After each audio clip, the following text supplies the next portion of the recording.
to present to you some kind of extreme experiment of IPSE, because Haiti is really an extreme case showing the worst situations in school, in poverty, in language. And so this project, which is called TEH, Transforming Education in Haiti, was started immediately. But I will show you first why this place, this laboratorium, in a sense, is so difficult. You have a population whose growth is extraordinary. The income is incredibly low. Half the population has less than $1 a day. Let's look at the pupils and the teachers. 3 million children to be scholarized. This is about half of France.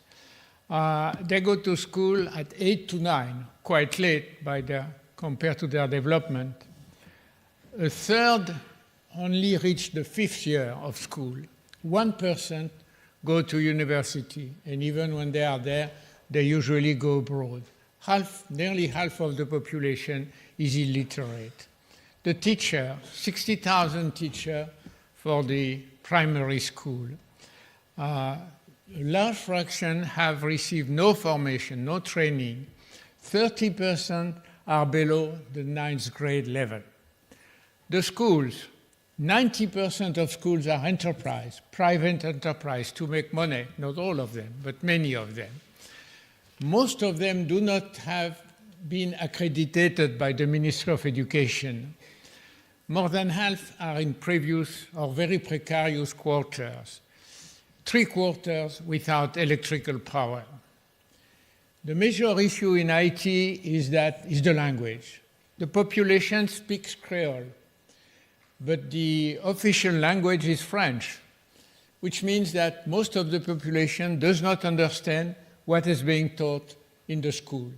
Even the teachers in primary school have difficulties teaching in French. The 2 first years are tolerated in a mix of Creole and French, and then it's French. So many students end up from the school being completely unable to formulate their thoughts, nor to write even a statement which is the result or the conclusion of the exercise they have done. So this is a real big problem. Now, why did we start this TEH program? The earthquake was terrible. 85% of the schools, primary schools, were destroyed in the Port-au-Prince region. 85% of the school teachers were killed.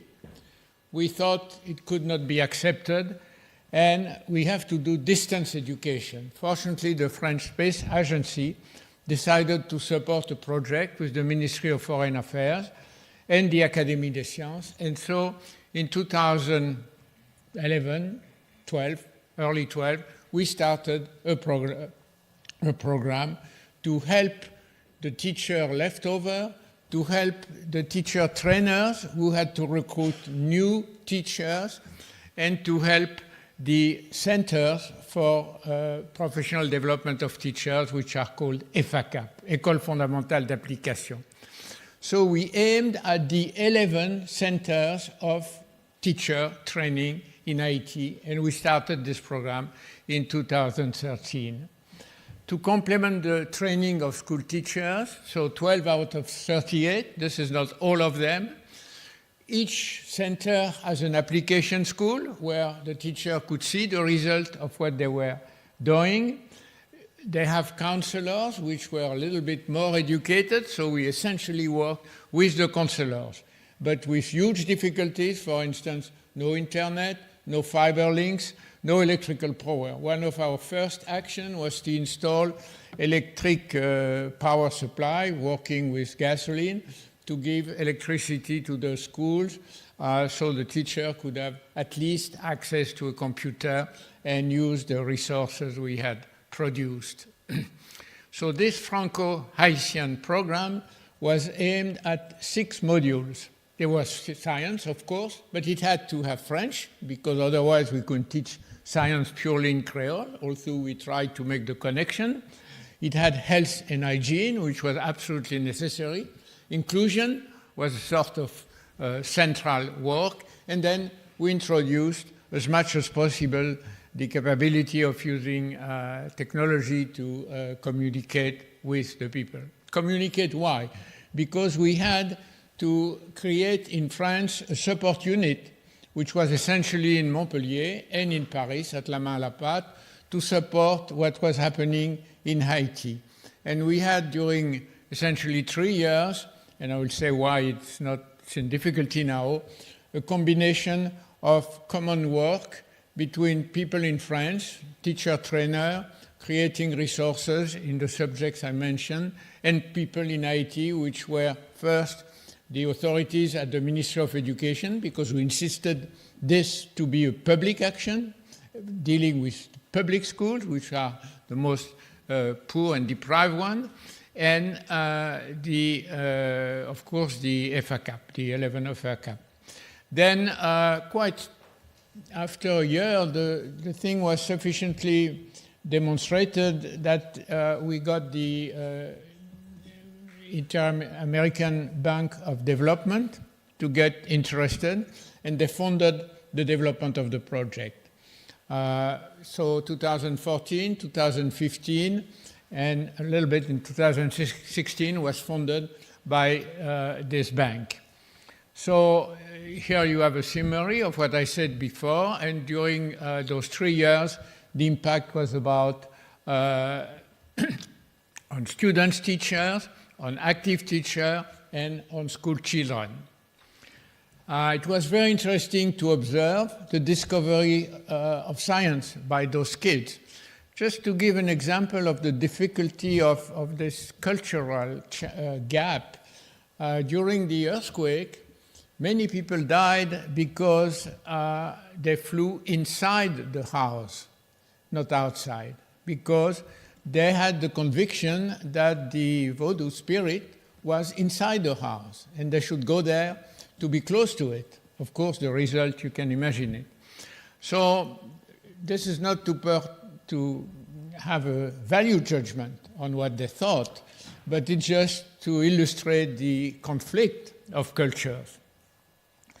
Now, at the end of this 2014, the Haitian government requested, and the bank requested an evaluation, which was done after a selection by a Haitian evaluation body, so an open competition, and the result was extremely interesting and positive. It was actually quite close on the experience that La MAP had in France or China had also put the same thing, that if you want to transform a novice teacher in inquiry to an expert teacher in inquiry, it takes at least 2 years and more often 4 years. So he has to be exposed again and again, practice, of course, and then be looked at, discuss what he does, and then after 4 or 5 years, the transformation is rather complete and, more important even, stable. He will keep that for 10 or 20 years of professional activity. So this evaluation was very positive, and we said we should go ahead and made a plan for the future. And the problem is, and this is the title of this talk, that this plan could not be implemented. The plan was to have, of course, it was done with the Ministry of Education in Haiti and us, and the plan was to train at a higher level trainers, teachers of trainers, or trainers of trainers, if you like, and to use videos. We found that videos allowing just a video of a teacher in the class trying to do IPSE, and an analysis, a critical analysis of the video was an extremely useful tool to discuss with the teacher himself. So we had a large plan, and we had a longer-term training plan of nearly 10,000 teachers first cycle. Now, this plan did not happen. Why? I'll come to that in a minute, but it didn't happen. So 2017, today, what's left of this TEH project? We have introduced about 2,000 teachers to inquiry. We hope that something will remain in their professional practice. More important even, we have introduced about 100 pedagogical advisors, CPs, conseillers pédagogiques, in the iteration process from one year to the next to improve the project. They have more rationales to practice this pedagogy than the teacher themselves. They have also probably a better education and background, so they are more stable for the long-term project. And we have made the modules, which are in French. Some of them have the beginning of translation is Creole. We try to find a linguist of Creole to be interested in the project, the connection between language science. We didn't succeed. That's a regret we have. And also the videos. So why did we fail? And this is part of the laboratory experiment, the partial failure. The country had no government for more than a year. So that doesn't make things easier when you work with the Ministry of Education. The directors at the ministry changed at least 4 or 5 times during this period. So no direction for policy was taken.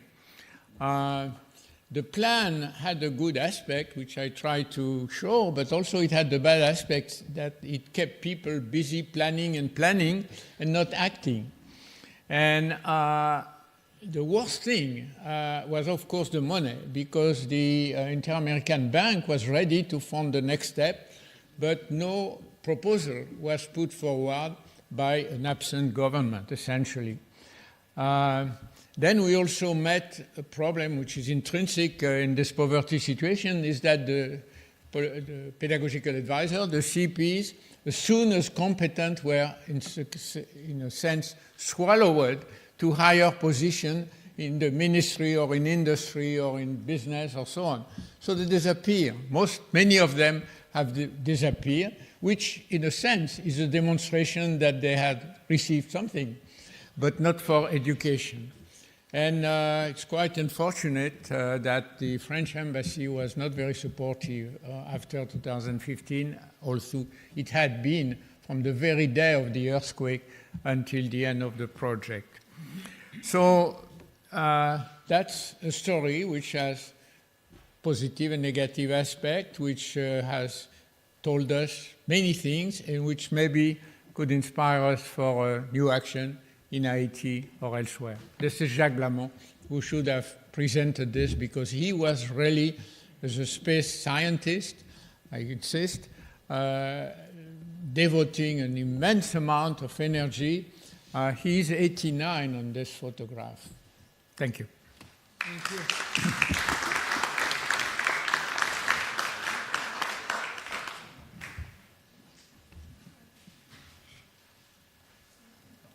Well, it's not a very happy case, but at least some lessons have been learned. So what are your reactions?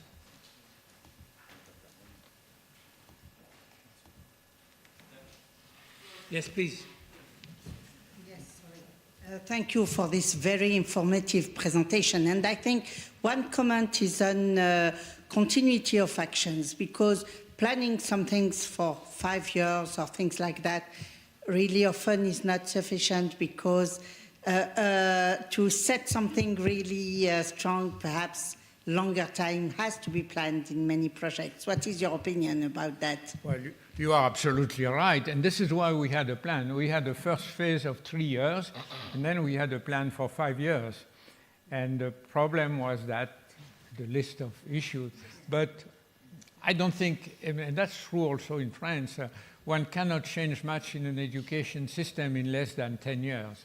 We physicists, we would say specifically, the time constant of an education system is at least 10 years, in Haiti, in France, or wherever.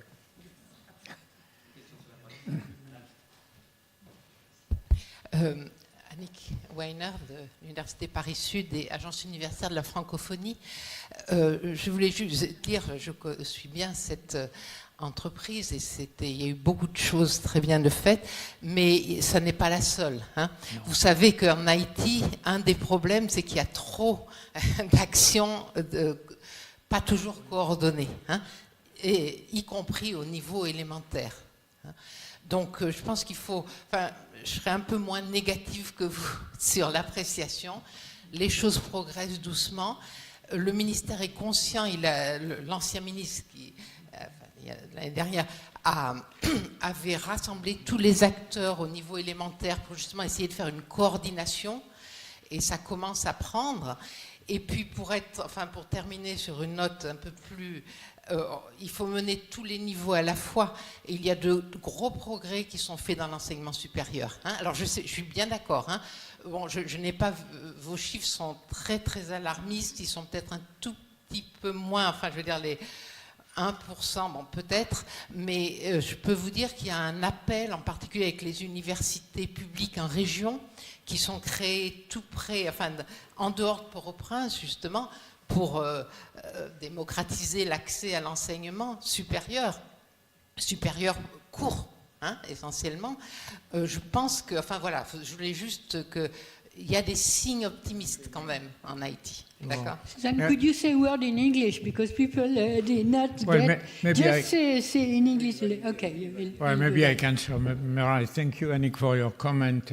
The point is that I may have been describing a situation too dark, and that there are much hopes, especially, unfortunately, because there are many other operations than the one I described from NGOs and other bodies. And she also mentioned the fact that the number I gave, 1% of reaching higher education, may be a little bit pessimistic. I'm not sure of that. I think we checked that with the best sources we could. So, but since you find me pessimistic, it reminds me there's something I should have said, is that it's extraordinary to work with Haitian people. The partnership, the seriousness, the personal involvement of all those people in the ministry, in the EFACAP, despite the daily difficulties, no food at home sometimes, no electricity in the room, no connection with the telephone and so on, has been extraordinary. And this is the real hope for the future, no matter what the numbers are.